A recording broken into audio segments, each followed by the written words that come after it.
Hello, and welcome everyone here at Gatherverse's Music Meets Metaverse. There's a thought-provoking quote that I heard recently that stated, "The metaverse holds the promise of radically altering individual and institutional behaviors. And in this collective moment, the possibilities are staggeringly exciting and incredibly underestimated."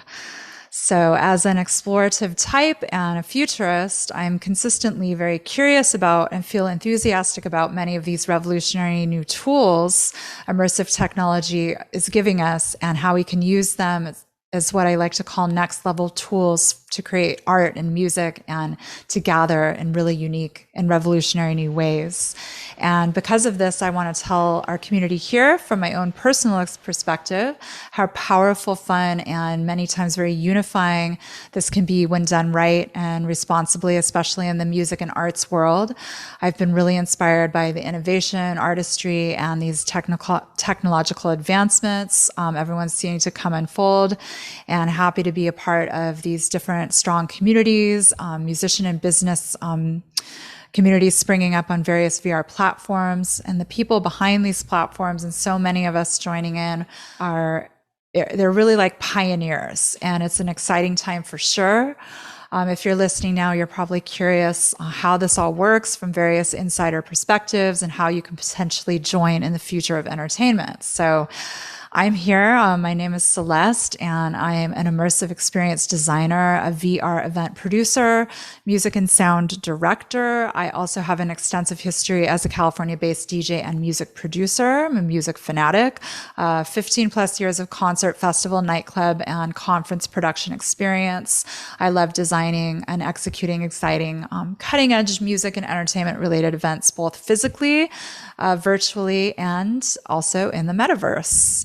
I am also very concerned about the current state of our planet's stressed ecosystems and have a sincere drive to learn about more sustainable ways and methods and different tech that can potentially help humanity become more efficient and effective in being better stewards to this beautiful planet that we live on. So a bit of recent history. My most recent event series was called Act Now VR, where my team at Dreamland XR and Boutique Electronic Music teamed up with United Nations to help design and produce multiple large-scale VR events where we had thousands of avatar attendees from around the world using the Alt Space VR app to come in and get educated. And we wanted to get the public inspired to learn about the United Nations Act Now campaign for the Sustainable Development Goals and take personal action. So the Act Now VR experience is really a terrific example of not just larger scale event production in the metaverse, but also community building, educational, virtual activism, teaming up with a major organization and some applicable context of how metaverse events can and are changing the way we get together, exchange information, relate, express ourselves, and gather. So Act Now VR was a cool example of a digital twin experience where our phenomenally talented artists designed 3D models of existing UN and UNESCO related physical landmarks. Specifically, the first one we did was the Al Wasl Dome at World Expo in Dubai, where Coldplay has recently performed a concert. We had our team insert them into AltSpace VR as a free educational interactive space that people could portal into. We had trained assistants for orientation, and then the participants can wander around this unique scaled world, listening to broadcast music, different panel discussions, and read educational plaques and different content that we put in there for them. I do think we're going to be seeing more digital twin for concerts and performances, as they really do offer exciting experiences for visitors and fans. The use of AR and VR is on the rise also in large event venues, especially with the rollout of 5G in event stadiums. So I think we're going to be delving a little bit more into digital twins as we progress today, and something I think that everyone should really be starting to think about. And something that makes the metaverse and events really special is gamification of events. So there's ways we can make the metaverse more fun, inviting, unifying, and participatory, using gamification. And there's already some event production teams that are currently coming up with unique ways to get people involved, ways participants can get incentivized by chances to win money, to make them feel like they're in a race, a game show, a red carpet event area with photographers, escape room, or some kind of contest. This is one of the reasons why the metaverse offers kind of sky is the limit possibilities that can be incorporated into music related events and things that really make it cutting edge and unique, and increase and expand attendance and ways to make money. So here, what you're looking at is a video sample of one of the corporate events that my team at Boutique Electronic Music produced. It's an immersive VR experience for recently as an interactive gamified private corporate event that company members could attend in VR the night of the party, or they could also participate by watching a simultaneous Zoom party that we broadcast a video out courtesy of our pro VR videographers that were flying around, capturing everything inside the VR world. I initially interviewed the client as to what kind of world they wanted, and they told me that the product they were launching was a Mario Kart theme named Lakitu. So this was the inspiration behind the pitch that we originally did, and then we got the contract and created this unique metaverse event with all the visuals and some of the video games and video game aspects. So attendees could portal into this exciting, fun racetrack, wear their own Mario Kart clothing, and a cart that they could actually get their avatar to sit in, and they could race each other around the course. And we also had a dance floor area with, a broadcast of me doing my DJ set. We incorporated the corporation's logos in there into the racetrack, and we put the company founders' pictures along the racetrack, just generally made it more personalized and fun. And I worked with a team of 7 people for this event, including 2 3D world builders, 3 in-world videographers, a VJ, and a video editor. We did this entire production in 2 weeks. So our teams can move pretty fast if they need to hustle. Something else we're going to dive in on is concerts in the metaverse. So although it will be a little bit more time before the metaverse is integrated into our everyday lives, of course, we're already seeing many new creative cases after gaming. Some exciting concerts are now taking place in the metaverse. Prominent artists like Post Malone, who is actually performing this week on the 15th inside of Meta's Horizon. So that's pretty experimental and new. There's also big names by Ariana Grande, Travis Scott, and Marshmello, of course. They teamed up with Fortnite, and they put on these unprecedented global scale, and they made a lot of money doing it. So I know a lot of people are kind of curious how monetization is going to come in here, and ways that we can all make some money for ourselves. Some other VR platforms for concerts include Altspace VR, Sansar, Tribe XR, which is more for DJs, VR Chat, Roblox, VR Jam, Neos, Horizon. Second Life is kind of old school, but it's still active. And then we have Rec Room. And here to talk a little bit more about concerts and digital twin type festivals and nightclub experience is Ollie Rankin. So let me introduce him. All right. Hi, everyone. Now I am here with virtual reality and visual effects pioneer, award-winning director, multidisciplinary artist, futurist, and activist, Ollie Rankin, who is a creative director at VR Jam, which is a platform for virtual concerts and immersive content creation.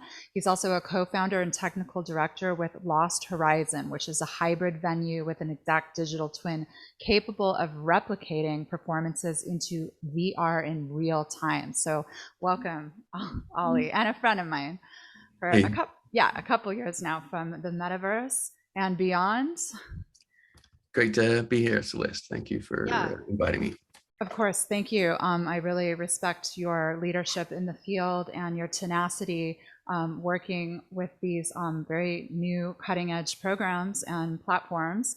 And I just want to start by asking you a few questions. The first one is, how long have you worked at VR Jam and what is your role there?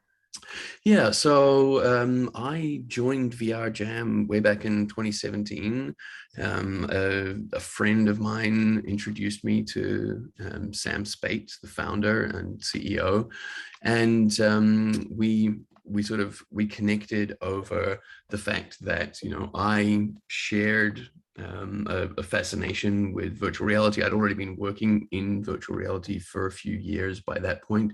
But I had this background in visual effects and digital sort of CG content creation, which was an area that VR Jam didn't have in their sort of toolbox. They specialized in motion capture and sort of delivering live motion captured performances into VR, but they needed somebody with my background in the creative fields to be able to sort of come in and help make sure that everything looked as cool as it possibly could. Nice. So, for anyone also new, maybe you can tell us a little bit about what is Lost Horizon and what is your role as a founder and director with them?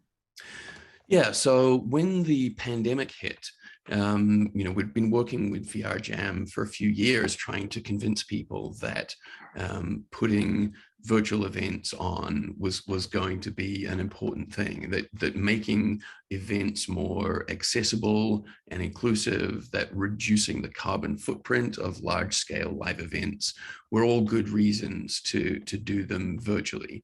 Um, and in fact, what we were doing was, we were doing hybrid events. So we would have DJs playing, say, in the Ministry of Sound nightclub in London, and then Wow. that DJ would be wearing a motion capture suit, and their movements would be streamed live into VR along with their music. And we'd sort of been struggling for years to convince people that there was a business reason to do this, because people obviously want to be able to make a profit out of everything. But as soon as the pandemic hit, suddenly people the light bulb went on, and Wow. people realized, okay, this is a reason for doing events in VR. And so our team at VR Jam, we'd been working on our own sort of proto platform, but we had also been evaluating some of the other social VR platforms that were out there. And so when the pandemic hit and the Glastonbury Music Festival got cancelled in 2020, we got partnered up with the people that run the Shangri-La field at Glastonbury, and together with Sanzar, we put on the first ever Lost Horizon Festival, which Wow. it took place in over the July 4th weekend in 2020. I think we had like 1,000 people in VR, 10,000 people Wow. on the PC gaming platform, and something like 4.5 million people tuned in to stream views. We had, an amazing roster of headliners like Fatboy Slim and Carl Cox and Seth Troxler, and Yeah. just a who's who of amazing DJs and bands. I saw videos, but I was not there. But and I'm also a fan of Sansar. How easy was it to work with the Sansar reps and producers to join forces to make this happen? Yeah, I mean the team at Sanzar were great to work with. We were all sort of ideologically on the same page. A big part of what Shangri-La is at Glastonbury is, it's not just about music, it's about art and Yes. culture and sort of, subversive, anti-capitalist, progressive culture. So, you know, Ruckus. we were all on the same page. The Sanzar team that we worked with were all sort of aligned with that, and so we were able to create a very similar feel to the environments, and one of the things that's really fun about Sansar is that they have this what they call a party in a box, and it's like this sort of special effects toolkit where you can have lasers and bubbles and Yeah, smoke I've and seen it. It's great. It's really fun. It's fun for also breaking the ice with other people. Some of the interactive games. totally. Um, Yeah, so we had a very successful sort of creative partnership between the three companies, and Fantastic. yeah. I'm also curious because I'm talking a bit to our viewers today about these hybrid digital twin experiences, which I've been a part of as a producer and designer. And I'm just curious your thoughts on their current and future roles in the entertainment and music world. Yeah, so I still very much believe in those sort of initial things that drew me to working with VR Jam about making events more accessible and inclusive and reducing the carbon footprint. So, as the pandemic restrictions were phasing out, it was clear to me that I still wanted to make sure that all these sort of VR options for attending events didn't disappear, and of course it made sense to do the sort of hybrid model. The Lost Horizon team, meanwhile, most of our team is based in Bristol in the United Kingdom, Yes. and as the pandemic was sort of petering out, we went looking for some office space in Bristol, and it turned out that the best office space available also happened to be a big warehouse. Ooh. So we turned it into a live music venue. And so we've spent the last year working through different ways of hosting hybrid events. So we streamed a lot of stuff live from the venue onto Twitch. But we've also built a digital twin of the venue that exists in Sansar. It's also in a format that can be portable to exist in AltSpace, VR, Okay, or VR great. chat. So it was built in Unity or Blender? Just curious for our viewers. It was built, so the actual 3D authoring was done in Cinema 4D, and Okay. then it was brought into Unity. And because most of the social VR platforms are built based on Unity, so VR Chat, AltSpace VR, Rec Room, and also the proprietary platform that our team at Lost Horizon is now building as well, Oh, okay. which yeah, all built on Unity. So if you've That got sounds your exciting. assets into Unity, then they're portable into each of these different sort of slices of the metaverse. Okay, great. And now I know the pandemic is over and probably the attendee ship has potentially gone down, but how has the participation levels been for the VR performances of these, the digital twin, the live experience that are happening at this warehouse? Yeah, so far we haven't done any ticketed events in VR, and we haven't actually released our client platform yet. So far we don't have any sort of numbers, but our general feeling is that people, the large bulk of people are so hungry to get out into real in-person events, that we're not yet seeing a lot of people wanting to attend in VR. But I think when we have, as we did with the original Lost Horizon Festival in 2020, when we have these sort of tentpole headliners, that obviously will cause people who are on the other side of the world to be more open to consider attending in VR. Mhm. And I think that's what we've really discovered is you need to give people a reason to don the VR headset or Okay, Ollie, so thank you so much for interviewing with me. And again, for anyone that just came in, so Ollie Rankin is a virtual reality and visual effects pioneer, an award-winning director, multidisciplinary artist, futurist, and activist. And he currently is a director at VR Jam and a co-founder and technical director with Lost Horizon. So Ollie, thank you again for coming in and telling us a little bit about your insight into what's going on in this fascinating industry right now. my pleasure, Celeste. Thank you.